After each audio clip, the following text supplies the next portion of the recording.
الحمد لله الذي لم يزل عالما قديرا حيا قيوما سميعا بصيرا ونشهد ان لا اله الا الله وحده لا شريك له ونكبره تكبيرا ونشهد ان محمدا عبده ورسوله وصلى الله على سيدنا محمد الذي ارسله الى الناس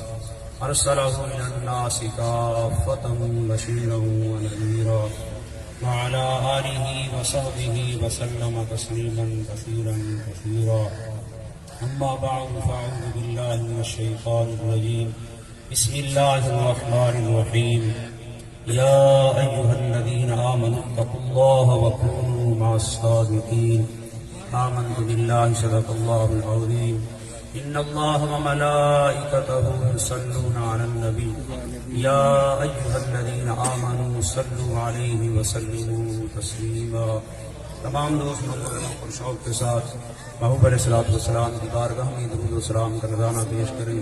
الصلاۃ والسلام علیک یا سیدی یا رسول اللہ، الصلاۃ والسلام علیک یا سیدی یا حبیب اللہ وعلى آلك وأصحابك يا سيدي يا رحمة للعالمين. یک زمانہ صحبت باولیاء، یک زمانہ صحبت باولیاء، بہتر سلسات اعلیٰ طاعت بیریا. حمد و صلات کی بات بس دوستوں بزرگوں اور بھائیوں، چند منٹ کی حاضری ہے. اللہ تعالیٰ نے جب شیطان کو جنت سے نکالا، فرشتوں کے لسٹ سے نکالا، تو اس نے کہا کہ مولا میں نے اتنی باتیں کی ہیں، مجھے کچھ اختیار عطا فرما. کیا؟ مجھے کچھ اختیارات عطا فرما. اللہ نے فرمایا مانگ جو مانگنا ہے. عرض کی مولا مجھے الی یوم الدین قیامت تک مہلت دے، قیامت تک مہلت عطا فرما. اللہ نے ارشاد فرمایا ٹھیک ہے تجھے مہلت دے دی گئی، قیامت تک تجھے مہلت دے دی گئی. پھر اس نے عرض کی مولا ایک تو مہلت مجھے عطا فرمائی اور تجھے مجھے یہ اختیار عطا فرما، انسان کے دل پہ اختیار عطا فرما. میں انسان کے خون کے اندر گردش کروں. حدیث پاک میں موجود ہے، محمد علیہ الصلوۃ والسلام ارشاد فرماتے ہیں شیطان انسان کے خون میں گردش کرتا ہے، انسان کے دل میں بیٹھ جاتا ہے. من شر الذی یوسوس فی صدور الناس. اللہ نے یہ بھی اختیارات عطا فرمایا، فرمایا جا اتنا تیرا زور لگتا ہے لگا لے، تجھے میں نے یہ بھی اختیار دے دیا ہے کہ تو انسان کے دل میں جا کے بیٹھ سکتا ہے، وسوسے ڈال سکتا ہے. اب شیطان نے یہ سارے اختیارات رب تعالیٰ سے لیے. جب اس نے دیکھا کہ رب نے مجھے اتنا اختیار عطا فرمایا ہے، اتنی طاقتیں عطا فرمائی ہیں، قیامت تک مہلت بھی دے دی اور بندے کے دل کو بھی میرے اختیار میں دے دیا. لیکن اس نے جب دیکھا کہ رب تعالیٰ کے ایسے نیک بندے بھی دنیا میں آئے، جب ان کی شان کو دیکھا تو بے بس ہو گیا. کہنے لگا مولا تو نے مجھے اختیار بھی دیا، میں بندے کے دل میں وسوسے بھی ڈالوں گا، ان کو گمراہ بھی کروں گا، لیکن ایک خواجہ معین الدین چشتی اجمیری رحمت اللہ علیہ آئیں گے جو 90 لاکھ بندے کو کلمہ پڑھائیں گے. وہ ساری میری محنت کو ضائع کر دیں گے.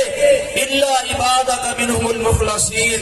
ہاتھ کھڑا کر گیا، کہنے لگا مولا تو نے مجھے اختیار عطا فرمائے، مجھے اتنا بڑا تو نے اختیار و طاقتیں عطا فرمائی، لیکن تیرے نیک بندوں کی طاقت کے اندر آگے میں بھی بے بس ہو گیا، میں بھی بے بس ہو گیا ہوں. تو نے ایسے ایسے اپنے کامل وہ بندے بھیجے کہ جن کی نگاہ سے 90 لاکھ بندے مسلمان ہو جاتے ہیں، اور جن کی یہ نگاہ ہے جو فرماتے ہیں کہ ہم دنیا سے چلے جائیں گے. حضور سیدنا غوث اعظم رضی اللہ تعالیٰ عنہ فرمایا لوگوں یہ مت سمجھنا ہم دنیا سے چلے جائیں گے، اگر دنیا سے جانے کے بعد جس کا کوئی پیر نہ ہو جو ہمارا نام لے گا کہ میں شیخ عبد القادر جیلانی کا مرید ہوں، فرمایا وہ دنیا سے جائے گا نہیں، اپنا خاتمہ ایمان پر لے جائے گا، اپنا خاتمہ ایمان پر لے جائے گا. اس لیے مولانا روم رحمت اللہ علیہ فرما رہے ہیں یک زمانہ صحبت باولیاء بہتر سلسلہ طاعت بیریا. فرماتے لوگوں ٹھیک ہے عبادتیں کرنا، سجدے کرنا، یہ انسان کو مقام عطا فرماتا ہے، لیکن اگر شیطان کے وسوسوں سے بچنا چاہتے ہو اور شیطان کے تم یہ سمجھتے ہو کہ ہم شیطان سے دور ہو جائیں اور رب تعالیٰ کے ساتھ ہمارا تعلق جڑ جائے، تو پھر ایک لمحہ اللہ کے نیک بندے کی سنگت میں بیٹھنا 100 سال کی بے ریا عبادت سے بہتر ہے۔ تو چھوٹی بات نہیں ہے، یہ بہت بڑی بات ہے کہ 100 سال کی بے ریا عبادت سے بہتر ہے۔ صرف دنیا کے اندر لوگوں کی دلوں کی اصلاح نہیں کرتے، بلکہ جب انسان پر مشکل وقت آتا ہے تو اللہ کے ولی اور نیک بندوں کو اللہ نے اختیارات عطا فرماتے ہیں، کیونکہ جو کامل پیر ہوتا ہے، صوفیاء فرماتے ہیں کامل پیر سمجھ لو بندے کے ہمیشہ ساتھ ہی رہتا ہے، وہ انسان کے ہمیشہ ساتھ ہی ہوتا ہے، لیکن اس بات کو سمجھنے کے لیے بھی کسی کامل کے ساتھ بیٹھنا پڑے گا۔ یہ مولویوں سے بات سمجھ نہیں آئے گی، یہ وجد کی کیفیتیں کسی مولوی کے پاس کھڑی ہے یہ سمجھ نہیں آئے گی۔ جس طرح حضور غوث اعظم رضی اللہ تعالیٰ عنہ بیٹھے تھے نا، اب بات فرما رہے تھے، بات فرما رہے ہیں تو حضرت خضر علیہ السلام اوپر سے گزر رہے ہیں، اوپر سے پرواز کر رہے ہیں، تو آپ فرماتے ہیں کہ بنی اسرائیل کے ولی ذرا ہماری محفل میں بھی آ اور محمدی کا بھی بات سن کے جا۔ خضر علیہ السلام تشریف لے آئے تو کہتے ہیں آپ کے مریدین آپ پہ وجد کی کیفیت طاری ہوئی، وجدی کی کیفیت صوفیاء کے اندر آنکھوں سے آنسو بہنا شروع ہو جاتے ہیں، انسان کے جسم پر رونگٹے کھڑے ہو جاتے ہیں، اور بعض اوقات ایسے بھی ہو جاتا تھا کہ حضور غوث اعظم رضی اللہ تعالیٰ عنہ جب آواز فرماتے تھے تو لوگ اپنے کپڑے تک پھاڑ دیتے، لوگوں کے اندر ایک وجد کی کیفیت طاری ہو جاتی تھی۔ لیکن اس کو سمجھنے کے لیے بھی صوفیاء اس کیفیات کو سمجھ سکتے ہیں۔ حضرت علی بن حیدی رحمۃ اللہ علیہ آپ کے مرید ہیں، بیٹھے ہوئے ہیں، مریدین کہتے ہیں کہ ہم بیٹھے، ہم نے دیکھا کہ آپ پر تھوڑی سی وجد کی کیفیت طاری ہوئی، آپ اپنے منبر سے اترے، آپ اپنے منبر سے اترے اور اتر کر حضرت علی بن حیدی جو آپ کے خلیفہ تھے، مرید تھے، ان کے سامنے جا کر ہاتھ باندھ کر کھڑے ہو گئے، ہاتھ باندھ کر کھڑے ہو گئے۔ اس وقت وہ خواب کی حالت میں تھے اور خواب کی وہ کیفیت تھی کہ اللہ کے محبوب علیہ السلام کی بارگاہ میں پہنچے ہوئے تھے، اللہ کے محبوب علیہ السلام کی بارگاہ میں پہنچے ہوئے تھے۔ جب آپ تھوڑی دیر کے بعد تشریف لے آئے تو لوگوں نے کہا حضور معاملہ کیا تھا، یہ کیا کیفیت طاری ہوئی؟ فرمایا جو کچھ میرا مرید خواب کی حالت میں دیکھ رہا تھا ہم اس کو ظاہری حالت کے اندر دیکھ رہے تھے، ہم اس کو ظاہر کے اندر دیکھ رہے تھے۔ تو یہ اللہ کے ولی جو ہیں یہی جا کے انسان کو فناء الرسول کے مقام پر پہنچاتے ہیں۔ بندہ پہلے ہی باتیں کرتا ہے لیکن اس کو وہ مقام نصیب نہیں ہوتا، لیکن جب اللہ کے ولی کامل کے ساتھ بیٹھتا ہے، کسی کی جاگ لگتی ہے، جاگ بنا دودھ نہیں جمدے باہو بھاوے لال ہوئن کڑ کڑ کے ہو، جب جاگ لگتی ہے تو پھر یہ رابطہ آگے چلتا ہے، پھر حضور غوث اعظم رضی اللہ تعالیٰ عنہ کی بارگاہ بھی نصیب ہوتی ہے، پھر پیارے آقا صلی اللہ علیہ وسلم کی بارگاہ بھی انسان کو نصیب ہوتی ہے۔ لیکن پہلے دوست کسی ولی کامل کے ساتھ اپنی نسبت جوڑ، جب جوڑے گا تو پھر شیطان کے وار تیرے اندر سے وہ ختم ہوں گے، پھر وہ تمہیں اسی مقام پر پہنچائے گا جو مقام ولایت ہے۔ حضور غوث اعظم رضی اللہ تعالیٰ عنہ کی ایک کرامت دیکھو دوستو، حضرت عاصم بن برقیہ یہ کون ہے؟ حضرت سلیمان علیہ السلام کے امتی ہیں، حضرت سلیمان علیہ السلام کے امتی ہیں۔ 40,000 میل دور تخت پڑا ہوا ہے، 40,000 میل دور تخت پڑا ہوا ہے۔ حضرت سلیمان علیہ السلام فرماتے ہیں وہ تخت ملکہ بلقیس کا تخت جو 80 گز لمبا ہے، 80 گز چوڑا ہے، کون لے کے آئے گا؟ کون لے کے آئے گا؟ جن کھڑا ہوتا ہے حضور مجھے اجازت دیں، یہ مجلس ختم ہونے سے پہلے وہ میں تخت لے کر آؤں گا۔ تو آپ نے فرمایا مجھے اس سے بھی پہلے چاہیے۔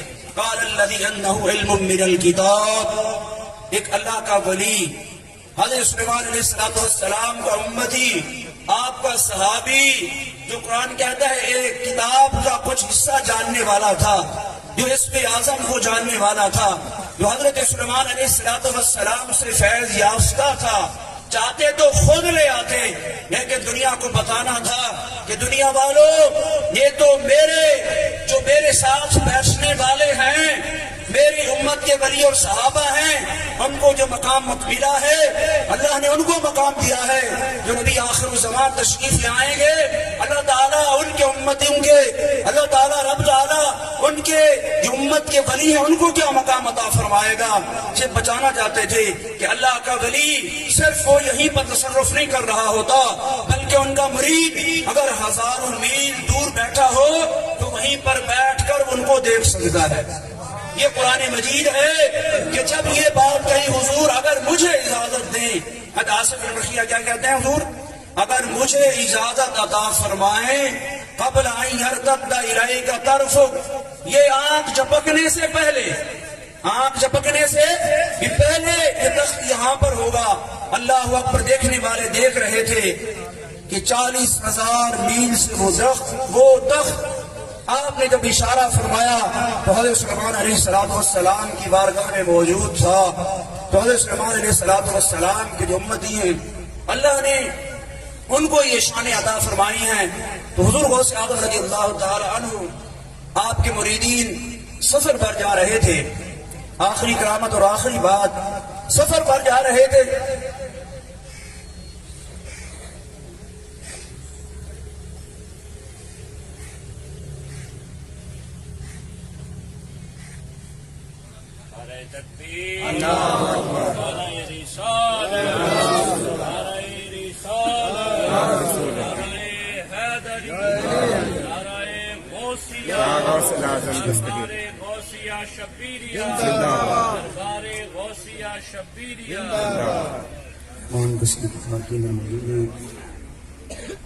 ہم مہمانوں کو ٹائم دیا جائے گا۔ اللہ تعالیٰ کی بارگاہ میں دعا کرتے ہیں کہ اللہ تعالیٰ ان چند جملے بیان کی تعالیٰ قبول فرمائے اور اللہ تعالیٰ کا فیض ہمیں عطا فرمائے۔